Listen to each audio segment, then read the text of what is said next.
Assalamualaikum warahmatullahi wabarakatuh. Salam sehat sejahtera semuanya.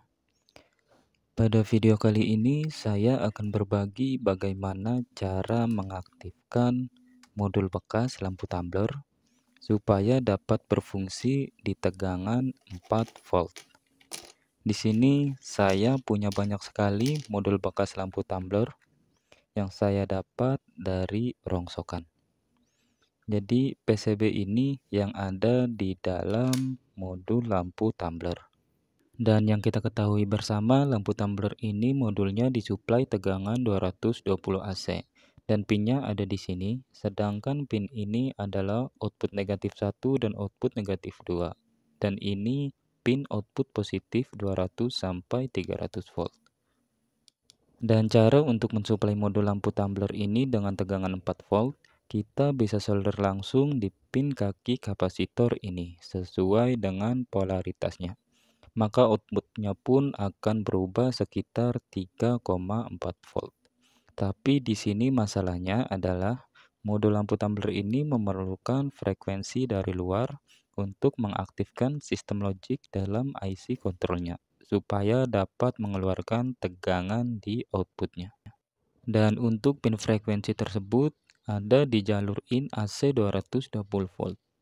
Lalu ada satu resistor yang menghubungkan antara pin IC kontrol dan in AC 220 volt.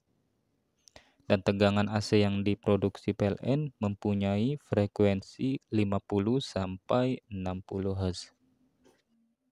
Pinnya itu ada di sini ya. Resistor yang menghubungkan tegangan in AC 220 volt dan pin IC kontrol di sini. Nah, masalahnya ketika kita mensuplai modul ini dengan tegangan DC, maka modul ini tidak akan bekerja karena di tegangan DC tidak mempunyai frekuensi. Untuk mengatasi masalah ini, saya membuat rangkaian pembangkit frekuensi dengan menggunakan IC yang berkode SE555. Nanti frekuensi yang dikeluarkan IC ini saya sambung ke pin frekuensi eksternal modul. Inilah kabel outputnya. Dan untuk spare part pendukung IC ini, di sini saya menggunakan rangkaian ini. Di sini ada resistor 10 kilo. Di sini ada dioda SMD. Dan di sini ada kapasitor SMD. Sekarang saya akan tunjukkan pada teman-teman ketika modul ini diberi tegangan 4 volt tanpa mendapat frekuensi dari IC ini. Di sini saya akan menghubungkan tegangan 4 volt hanya ke modul lampu tumbler ini. Yang hitam positif dan yang merah adalah negatif. Di sini saya menggunakan tegangan dari multitester ya. Lihat, lampu tidak ada yang menyala.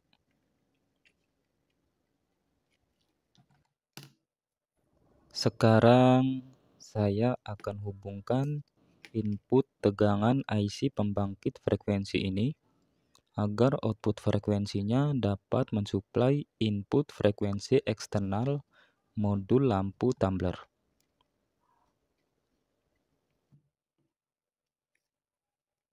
Lihat, keempat lampu LED langsung menyala ketika mendapat input frekuensi dari output IC ini. Sekarang saya akan coba modenya.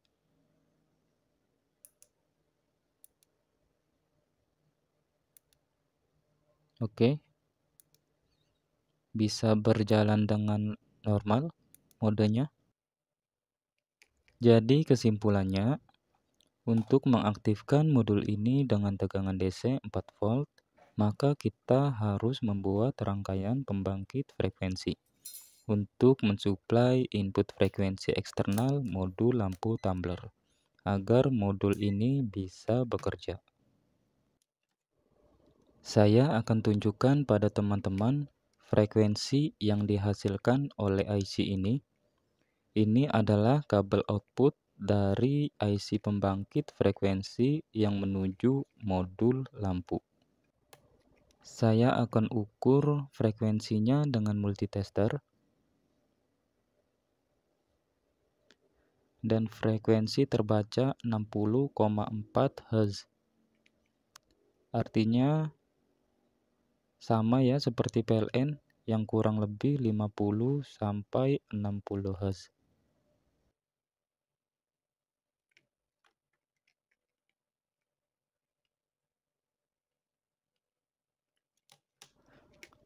Oke, selanjutnya saya akan bahas mengapa modul ini bisa mengeluarkan 4 output dengan kedipan lampu yang berbeda.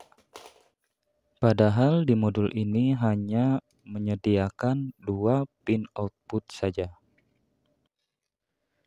Jadi, modul ini outputnya diperkuat oleh komponen SCR. Dan di PCB bawaannya itu hanya terpasang 2 SCR. Berkode PCR 406.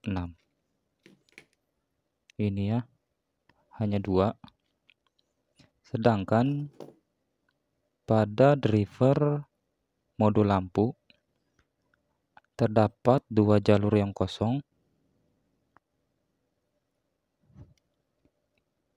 Ini dia, terlihat ya.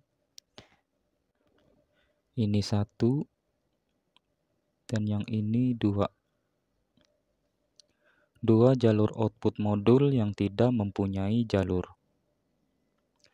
Dan pada modul yang ini, 2 output yang kosong tadi saya perkuat dengan transistor. Dan hasilnya keempat output modul lampunya berfungsi semua. Sebentar, saya perbaiki dulu kameranya. Maklum menggunakan kamera HP. Ini kok nggak mau fokus. Oke, ini transistor yang saya pasang ke 2 jalur kosong tadi. Dan saya menggunakan transistor 13001. Ini bekas lampu TL ya, yang saya kumpulkan. Daripada tidak terpakai, saya gunakan buat ini saja. Sekalian saya ganti 2 SCR ini dengan transistor ini. Saya akan preteli dan merapihkan ulang modul lampu ini agar kabelnya tidak sembraut.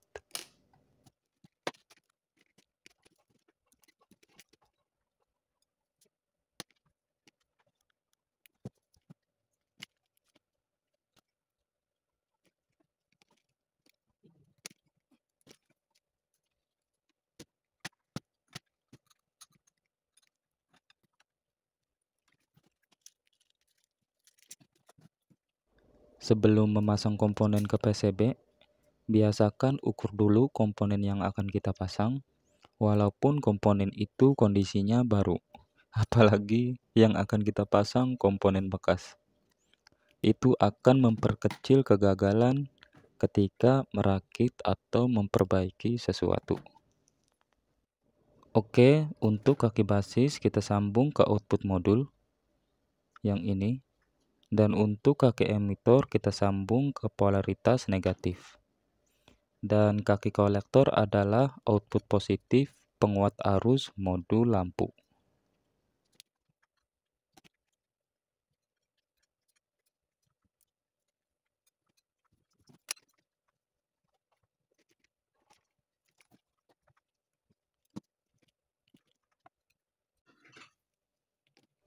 Untuk pemasangan 2 transistor yang tidak mempunyai jalur ini sama seperti yang tadi.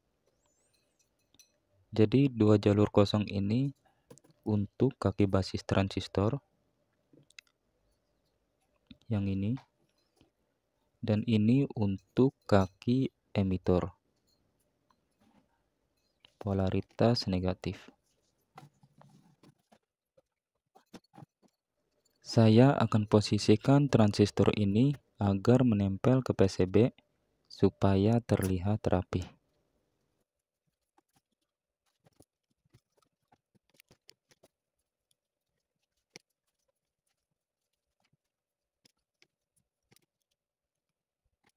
Satu transistor sudah terpasang.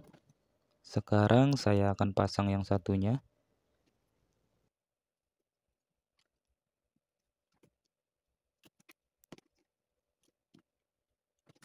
Oke, untuk IC pembangkit frekuensinya juga akan saya pasang menempel ke PCB agar terlihat rapi.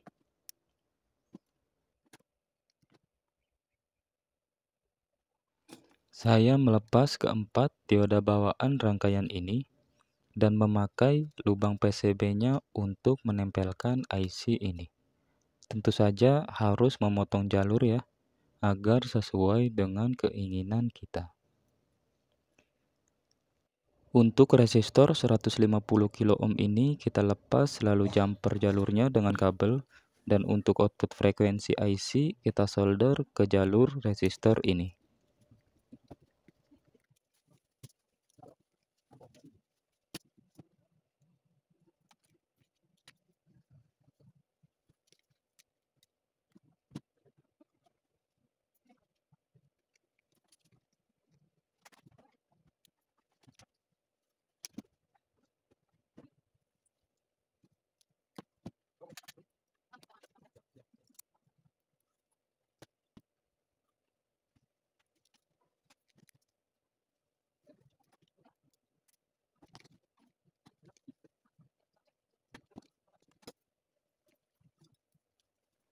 Selanjutnya, saya akan pasang kabel untuk suplai tegangan modul ini dan keempat outputnya.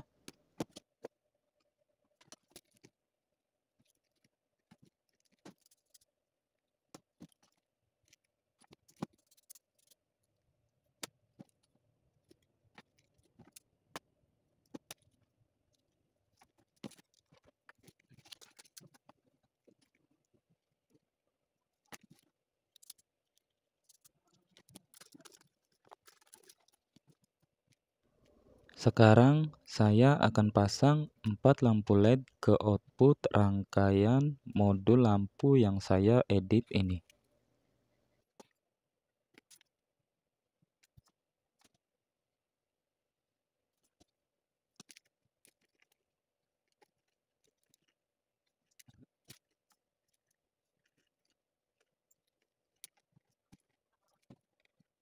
Seperti inilah hasilnya.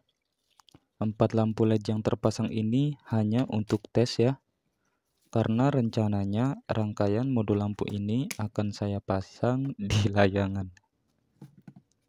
Saya tes menggunakan tegangan dari multitester ya. Untuk probe yang hitam adalah positif dan probe yang merah adalah negatif. Oke, lampu menyala. Lihat modenya. Keempat lampu LED ini nyalanya bergantian ya.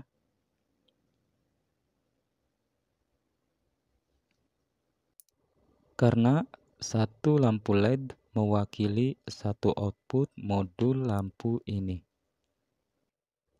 Dan inilah macam-macam mode yang ada pada modul lampu ini. Lumayan banyak ya. Nyalanya juga bagus.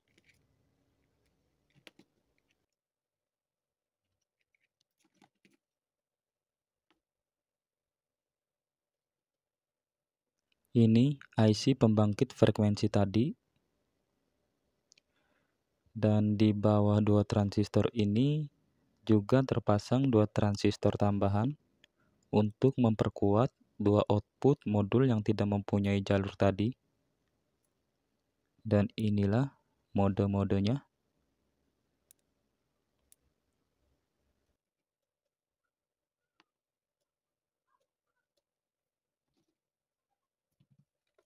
Oke, sekian video kali ini. Semoga bermanfaat.